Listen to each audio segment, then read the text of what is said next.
Hello friends, आज हम बताने वाले हैं कुछ मेडिसिन जो हेल्पफुल है टिनाइटिस के केसेस में, यानी कि उन लोगों में जिनमें कानों में आवाजें कंटिन्यूअसली आती रहती हैं, जैसे बजिंग साउंड या फिर घंटियां बजना।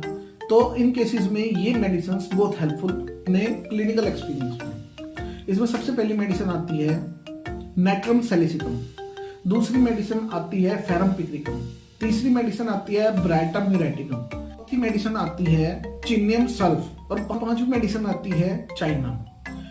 मैंने ज्यादातर इनको 3x कॉम्बिनेशन में ही दिया है, लेकिन आप हायर पोटेंसीज में भी विद सिम्टोमेटिक ले सकते हैं। लेकिन अगर जो आप 3x में लेते हैं तो इन सब का तरीका वही है लेने का, 1 से 2 गोली दिन में 4 बार, और रिजल्ट आने में एटलीस्ट 3 मंथ्स तो लगते ही हैं, ज्यादा भी लग सकते हैं क्योंकि ये बहुत सीरियस बीमारी है।